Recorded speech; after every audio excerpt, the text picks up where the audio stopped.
Hey, it's day 21 of the Love at Last Sight Challenge, and today we're talking about the awkwardness of making changes, because most relationships die from staleness more than anything else. We get into a rut, and a rut is just a grave with both ends knocked out, and we don't know how to get out of the rut. The only way to get out of a rut is to step out and feel the awkwardness of making changes, because anytime you start something new, anytime you make changes in a relationship, you're always going to feel awkward at first. And one of the things Chris and I really suggest is that you decide to make changes together.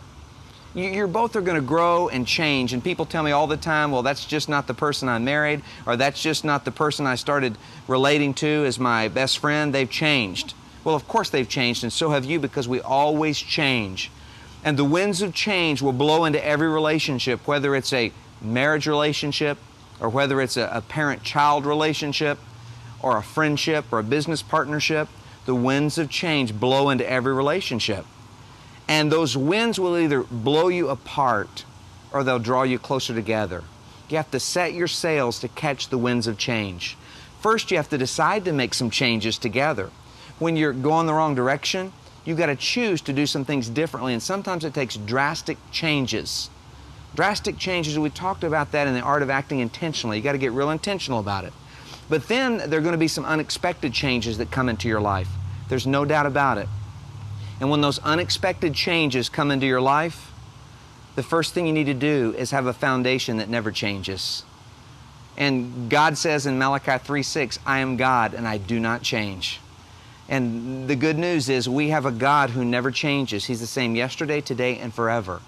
And so when the changes come into your life and the storm clouds of change blow into your life and start battering your relationship, the first thing you do is you say, God, I want you to be my foundation. I need you who never changes to hold me strong. And the second thing you need to do is be flexible in the changes. That is, set your sails to catch the winds of change. Instead of griping and complaining about all the changes that have come into your life, start looking at those changes as opportunities, because even the most difficult changes that come into our lives, the problems and the pain that come into our lives, God somehow can take it and turn it, to use it, to make an amazing impact in our lives. And so if we see those changes as opportunities, and I want to tell you, there's no problem that can come into your life that can derail God's purpose for your life. There's no change that can blow into your life that can change God's plan and God's good purpose for your life. And so as you first depend upon Him, the foundation that never changes, then set your sails to catch the winds of change and see whatever's coming into your life right now, somehow God can take it and turn it into good. There's so many things that come into our lives that aren't good. They're terrible things. But God can somehow take even those, even though He doesn't cause them because He's a good God, but He allows them at times so that it sets us on a different course, so that it changes us in the process.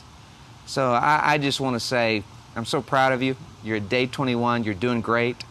And no matter what changes have come into your life, just know this, you have a God who never changes, and He will always be there for you. Hey, we're here to help you, to coach you, to just say we're fellow strugglers along with you. So we're in this together. Hey, God bless you. And don't forget to check us out on day 22. It's going to be a big one.